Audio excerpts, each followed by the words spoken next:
Hello everyone, it's Nick Peters here again, the gaming theologian, and I affirm the virgin birth. And tonight, we're going to explore some caves, and we are going to talk about the first cause argument.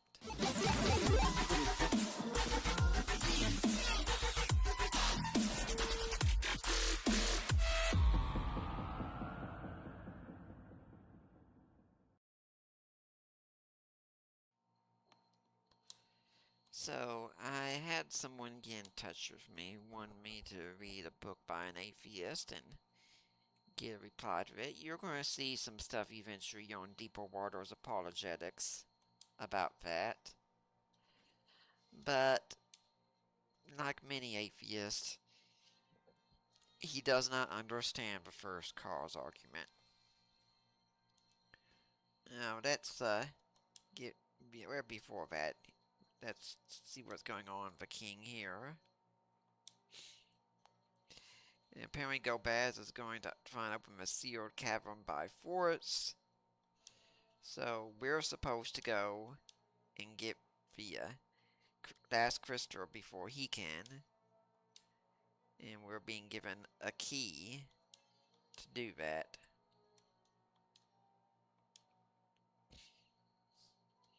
But our ship, it can't fly over lava. So how will we do that? Well, rumor has it that there's a new patient in the infirmary who seems to babble on about things being tasteless that they serve. Doesn't really care for dwarven food. Maybe he can help us.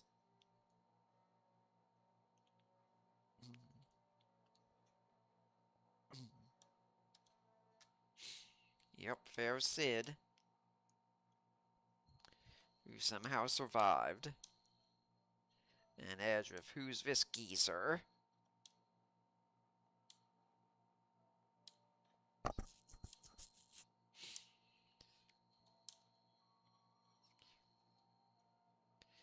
Vidia's putting him in his place. To which Sid says, hey, he's got you whipped, kid? And Cesar starts explaining the situation. And the ship can't fly over magma. So Sid's gonna go to work. And convinces the nurses to give him a hand.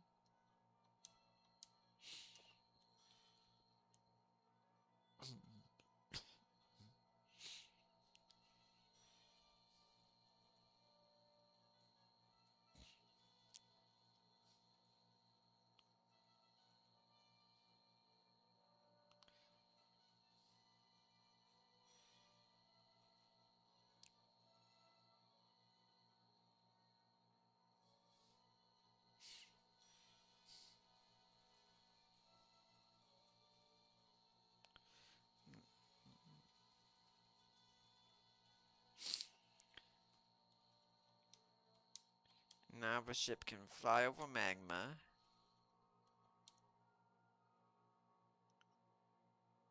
Has Sid breathed his last? No, he's just asleep. So now we can fly anywhere we want, and we're supposed to go to a sealed cavern, which means we are going to pack up and head straight there. No, we're not a bit. We're going to do some exploring first. So, first stop is going to be a town near a sealed cavern, because we want to make sure we've got all the best equipment that we can have.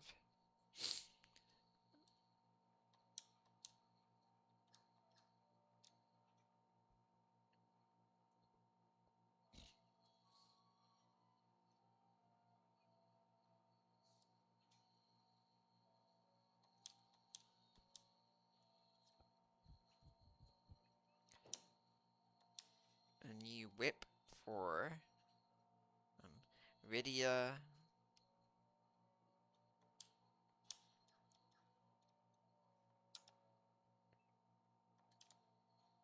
Making sure there's nothing in these barrels.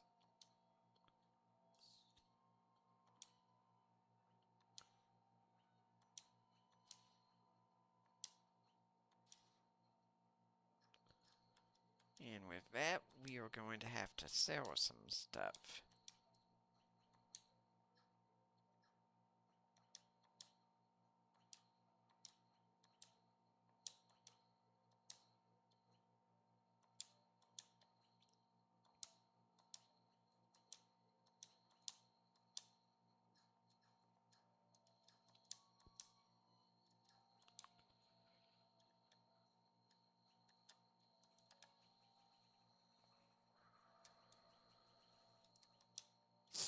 And some of this stuff we have not used in a long time.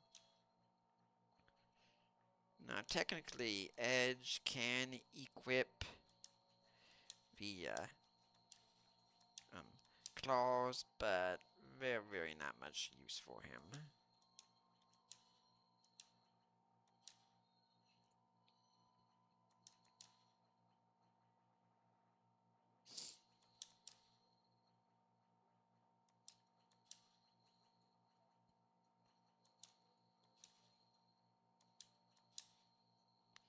I personally think other equipment he uses is so much better, so...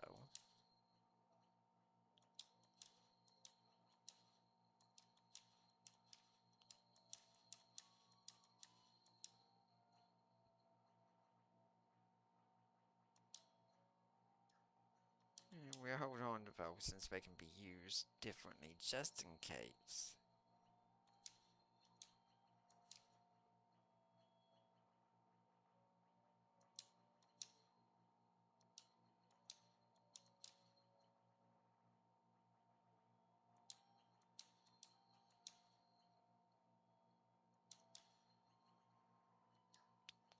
Well, that's a whole lot better now.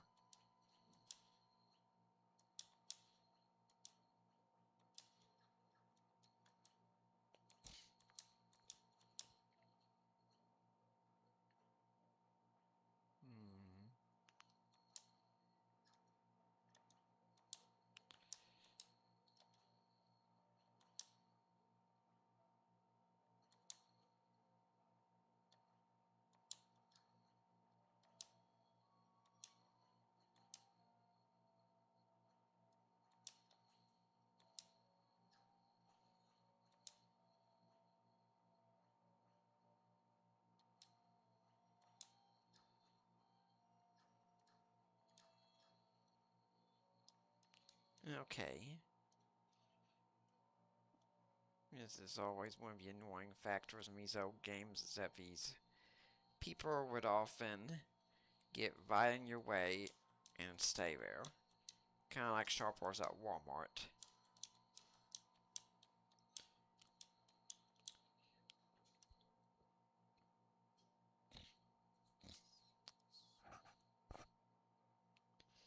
So now right there is the sealed cave. We're going to go there later on. We're going to go to that cave later on as well. But up here is the Sylvan Cave. Now, but you'll notice some of the spots on the floor seem colored.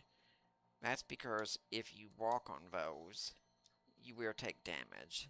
So we're going to have those that cast float. And oh yeah, if you're someone who plays Final Fantasy games regularly, you know about these guys, and you hate them.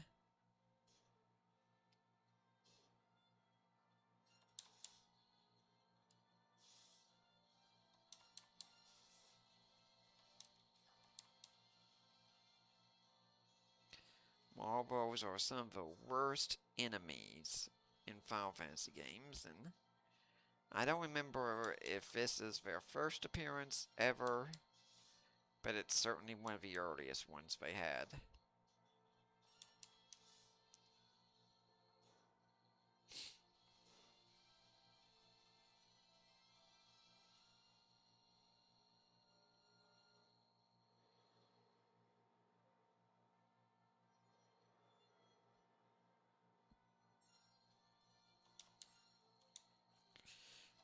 we're going to get Vidya back to normal, or we were going to.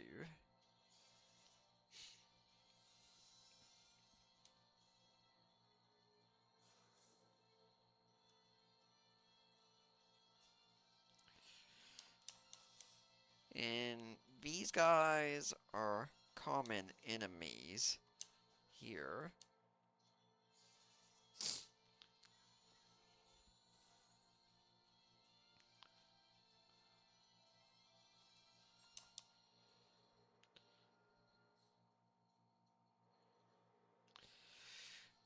We lucked out on this one.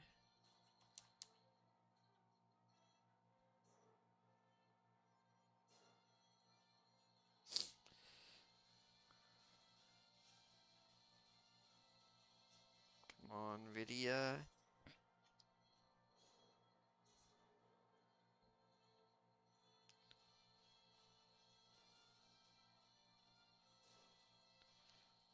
Okay.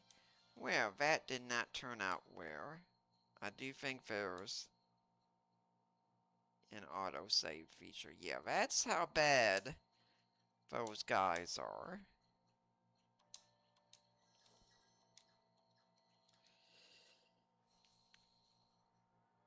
Okay, this is going to be much better. Now, as I was saying, with first cause arguments, generally it works that a lot of atheists really misunderstand the way they usually phrase this to have it be that the argument says that everything that exists has a cause. No defender of a first cause argument has ever said such a thing. None.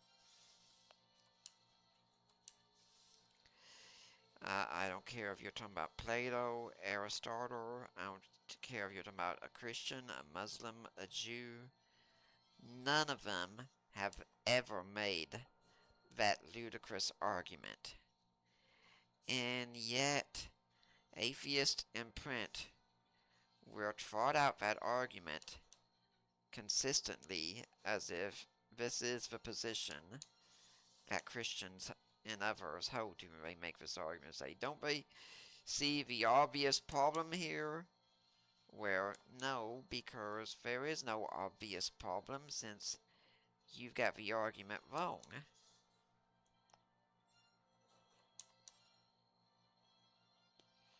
Let's see, can I use the sleep blade here? Okay, we're going to let this guy sleep where I thought we would.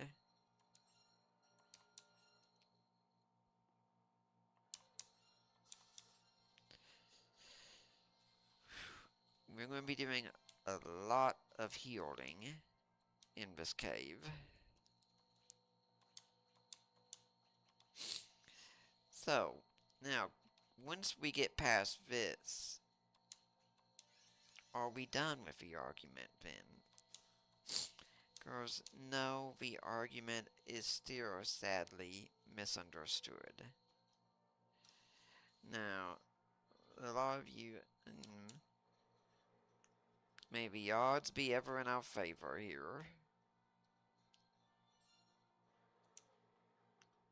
A lot of you might look at, say, what William Lane Craig says here with his classical argument. That everything that begins to exist has a cause. The universe began to exist, therefore the universe has a cause. Now, as it stands, that argument is just fine. Okay, if you can show the universe began to exist, and you can show the universe had a cause, and you work from there, okay, I get it. It works. But here's the thing. That is not the classical Kalam argument. If somehow we brought Thomas Aquinas to the present day, and he got to see a group of Christians and atheists arguing with one another.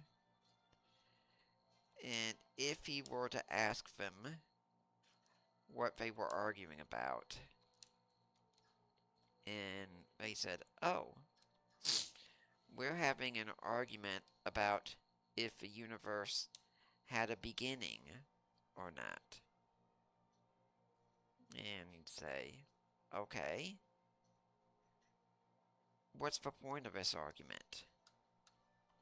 And the Christians would say, "Well, if the universe had a beginning, obviously God exists, and he's the cause of the universe." And the atheist would say, "And obviously, if the universe doesn't have a cause, if it just is, then there's no need for God. So God doesn't exist." And I suspect Aquinas would look at them and say, "Sirs, you are asking a most fascinating question, no doubt, one worthy of full investigation. But as it comes to the question of the existing of God, your question is entirely pointless." Now, why would this be the case? Why would it be that if God exists or not does not depend on the beginning of a universe, on if it had a beginning or not? And that's because in classical Thomistic metaphysics, which would have also been held a lot of similarities with other thinkers at the time, and would be based on Aristotle as well, that it was not known if the universe had a beginning or not. Now, did Aquinas himself think the universe didn't have a beginning? No. He was convinced the universe did have a beginning. But his argument for theism is not based on that claim, because in question 46 of the first part of the Summa Theologica, in the second article, he tells people that the only reason we know the universe had a beginning is because of documents of faith. In other words, the Bible. His arguments, though, in the Summa for, oh, float doesn't go away between levels. That's nice to know. In prior versions, it did. Okay, these characters are more of an annoyance than anything else.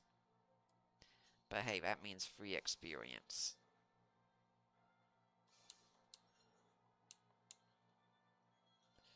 And we're going to have Rosa pray every chance she can.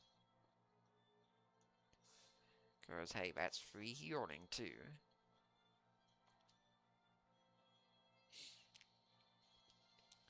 So, Aquinas would look at both of these groups and say, "You are really missing the point." Now, the atheist could say is, "Well, don't you hold to Genesis?" Yes, I do. "And don't you think the universe had a beginning according to Genesis?" Yes. "And if Genesis is wrong?" Yes. "Then doesn't that mean your argument for theism is wrong?" No.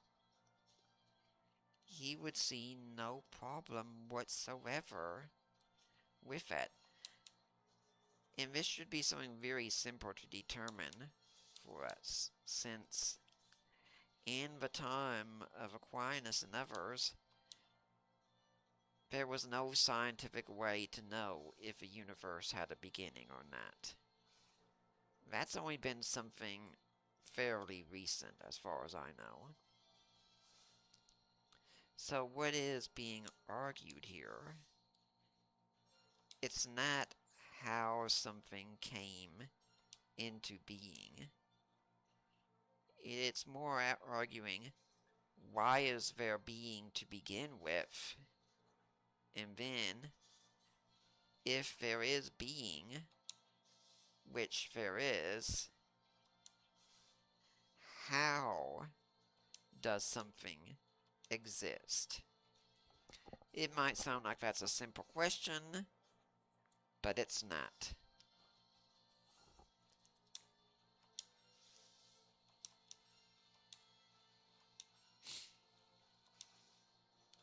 And we're going to make sure Rydia has enough magic here. By the way, it's awfully amusing when you finish off all of a bog witch's tiny toads to see what happens at that point. Well, yeah, I'd say my magic's refilled. For some reason, she turns herself into a toad. Doesn't make sense, but oh well. So, when you look at the first way of Aquinas, it is making an argument from motion. Now here comes the next error that's made, where the atheists will say, oh, motion, where Newton came along and answered the question of motion for us. And again, we don't need God.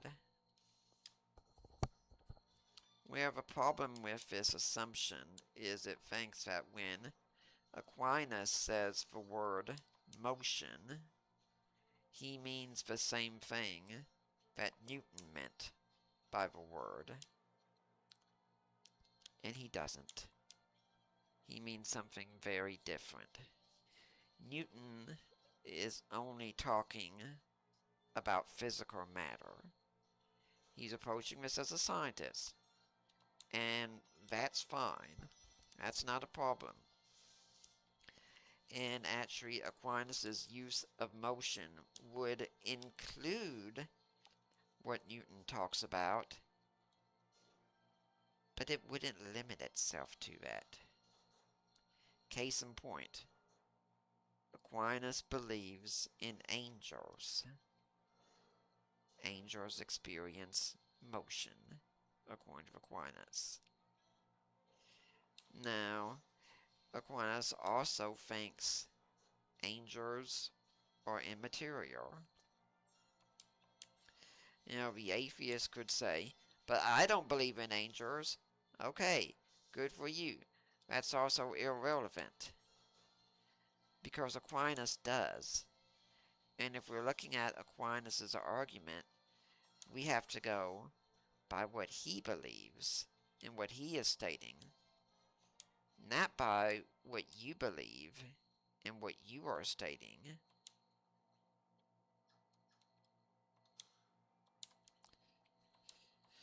So, what is motion in Aquinas' thought, and also in Aristotle's? Oh, this is great again.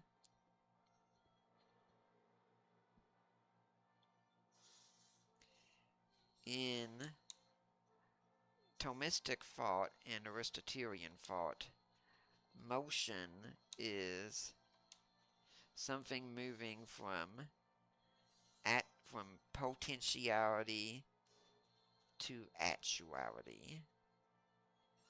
This sounds very complex to a lot of people, but it's quite simple. For instance, right now, I am sitting down as I play this game. I have the potential to stand up. So while in actuality, I am standing or sitting, I could potentially stand. That's actuality and potentiality right there. That's all you need. It's changed. If you are thinking about this game right now that I'm playing, and I say, okay, but try thinking about a squirrel, and you start thinking about a squirrel, then you've done the same thing again. You have a potential to think about a squirrel. Now you actually are thinking about a squirrel. And any such change is what is counted as motion. It's really that simple. There's nothing complex like that about it. But even the simplest ideas come with great ramifications if you try to think about them.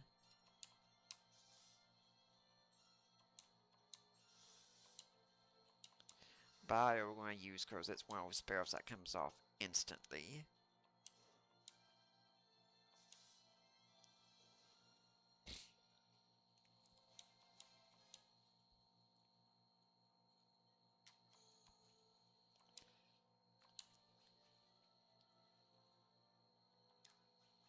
Okay, that's sort. And we're going to use a cottage for the flawless healing here. I really don't like the Sylvan Cave, mainly because of the marbles. Now, what Aquinas wants to ask is, what is the cause of everything that's moving? What's making one thing move from potentiality to actuality? You know, this is what is known as an instrumental cause in Thomistic metaphysics. And this is one change in medievalism that occurs. Aristotle only had 4 causes, but when you get to the medieval period, you have the exemplar cause, that after which something comes into being, like blueprints, and you have the instrumental cause, that through which something comes into being. So, well, let me just go ahead and give you all the causes here.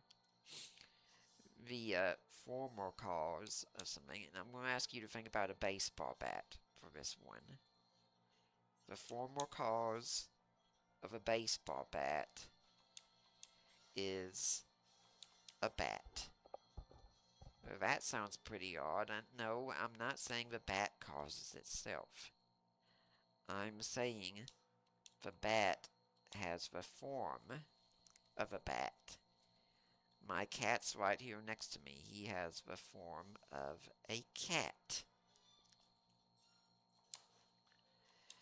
And I, sitting right here, I have the form of a human being. A male human being. You know, there is one sense in which asking the question, what is a woman, is a pretty simple question, silly question. But there's also one way in which it really is a profound question. What does it mean to be a woman? And that's something that we can think about. And we can discuss back and forth on it. We can say, to some extent, yes, we do know what a woman is. We have a basic idea. But we can look further and say, and what does it mean to be a woman? What is essential to being a woman? For instance, my little Shiro, my cat here, he has 4 legs. And you can say, well, cats generally have 4 legs. But that's not sufficient to make something a cat. After all, dogs have 4 legs, squirrels have 4 legs, elephants have 4 legs.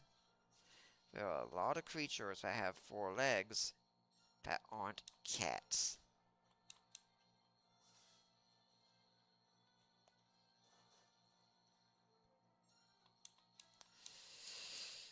So when we talk about the formal cause of something, we are asking that question. Yeah, mute arrows work very good against a lot of these creatures here. We are asking this question. What is it, essentially? Now, the next question to ask is about the efficient cause. And in this case, when thinking about a bat, the efficient cause would be a factory where bats are made. Again, pretty simple, nothing too complex. Then you get to the material cause. Traditionally, the material cause of a bat has been wood. Bats, yes, can be made of metals, aluminum, things of that sort. But your traditional Louisville slugger is often made of wood.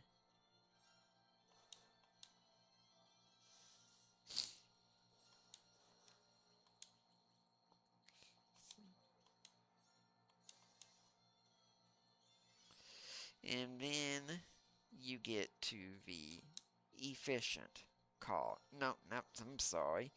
You get to the final cause, which in many ways is one of the most important causes, and one that modern science sadly no longer cares about, much to its detriment.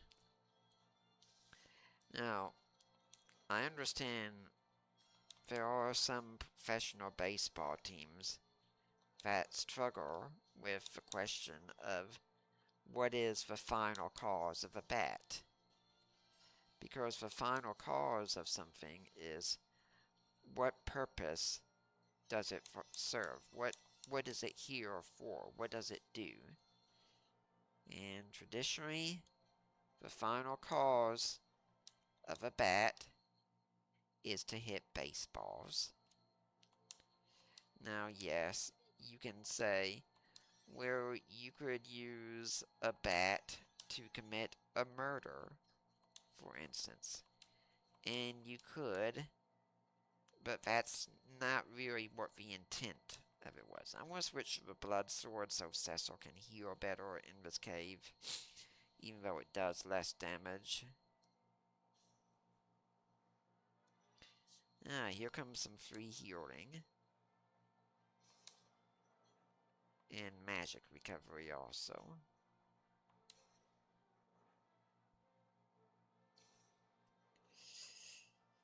So, well, I guess we're not recovering magic, or maybe we are. So, if we have all these causes here, and we're looking at the universe, what Aquinas wants to know is what is the cause of a change in the universe. And that's brought about through instrumental causes. But you cannot have an infinite chain of instrumental causes. Now, there are some infinite regresses that Aquinas does think are possible. That's why he doesn't think that by reason alone you can know that the universe had a beginning or not. But there are some that are impossible, and that's because they necessarily would involve a contradiction. If we are talking about the universe, and all we have are instrumental causes, what you're saying is we have numerous secondary causes, but we have no primary cause. That would be like saying that, if, as Edward Fraser says, if you make a paintbrush handle very long, it can paint itself. Of course it can't. We should all know that. But that's the problem with saying that you can have secondary causes without primary causes. And what is known about this primary cause, then? Well, if it has any motion to it, it will need a cause itself. So whatever a primary cause is, it must not have any potential whatsoever to it, in that it cannot be capable of change. Which definitely rules out anything material. Because anything material, which includes the universe, is in a constant state of change to some extent. Your body is changing right now as we speak. And it's going to keep changing. While you sleep at night, your body is changing. You have cells moving around, doing any number of things. A person in a coma has a body changing. I think I've established the point by now. So, what else can we say? Well, Aquinas would look at an angel and say, an angel has a formal cause because it has the nature of being the angel that it is. In this, while Aquinas could speak of a plurality of angels, he would say every angel has a different form to it, because they cannot be differentiated by matter, since they're not material beings.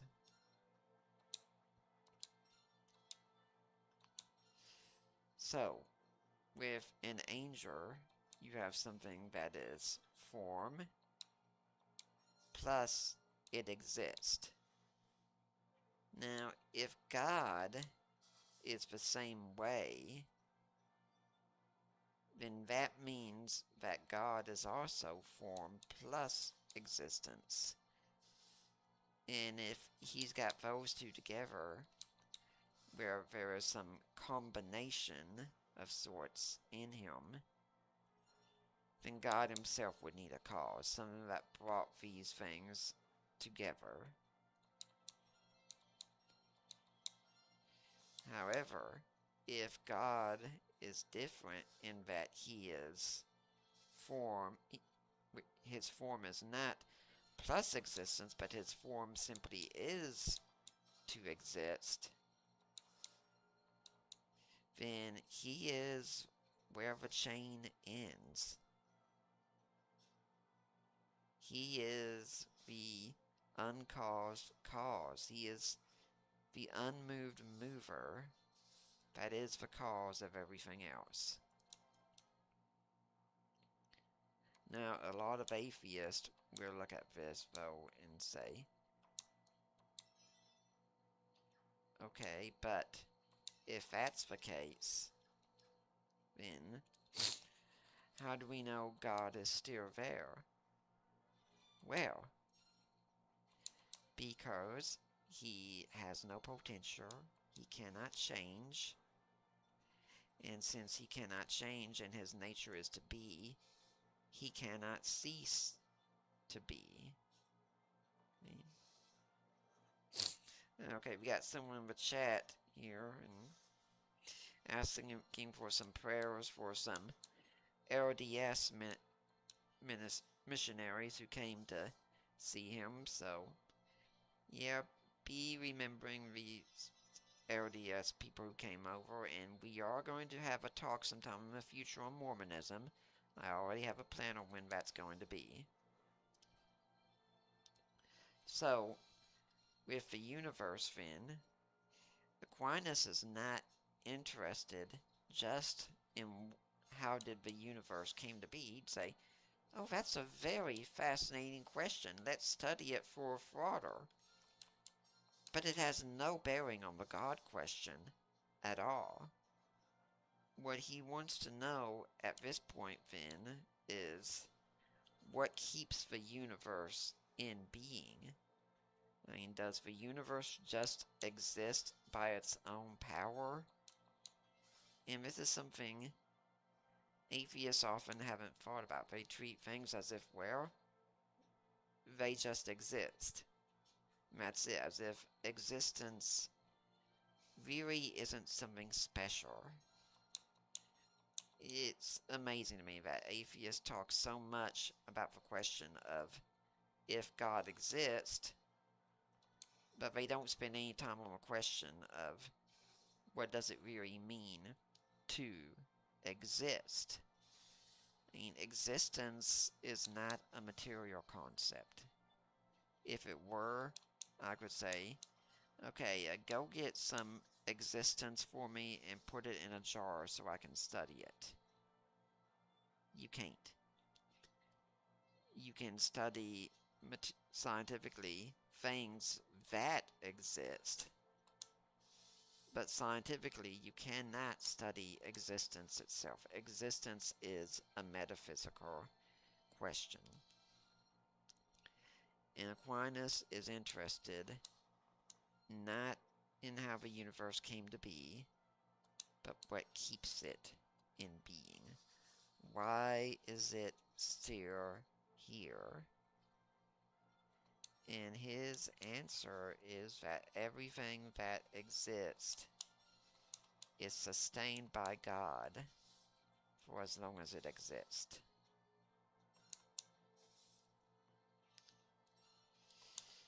As you can tell, that is a very different first way argument than a lot of the ones that you see today. Now, I'm not going to tell you that arguing for the beginning of the universe is pointless in that way. If you want to make that argument, and this is a very good weapon, by the way, to have for Edge, it's going to be very good on the magic users here. If you want to make that argument, by all means, do so. But I'd say also, if you want to make a scientific argument, make sure you are scientifically equipped. Oh boy.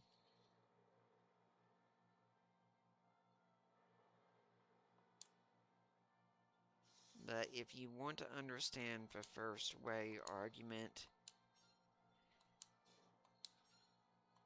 then I'd recommend Edward Feser is a great place to go to. He's got an excellent book called Aquinas. And that Feser is spelled F-E-S-E-R. And if you don't want to buy a book, he's got a blog. Just look for his name and go and type in something like, say, First Way, in quotation marks, on a search. And you'll find plenty of writings. One of his best articles that he has is one called So You Think You Understand the Cosmological Argument.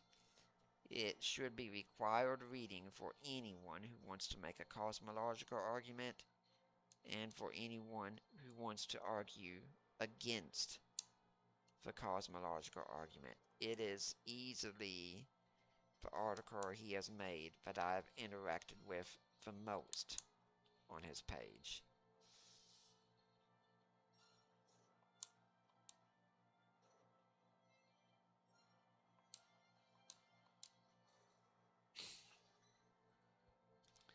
Yeah, I see the commenter saying they're getting that book. Excellent. Good. But that's the cosmological argument there. Pretty much that's the first cause argument as it has been understood historically. It is not the argument that we normally see today.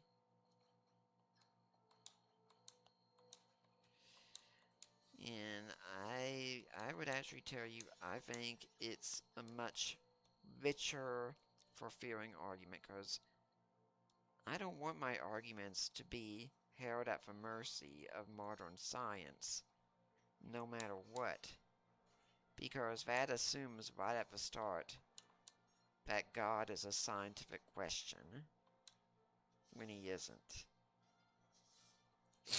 Okay, so when asked, do I recommend reading Aquinas first or Phaser? Well, see, if you want to understand the first cause, and yeah, you probably need to read the 5 Ways of Aquinas, at least.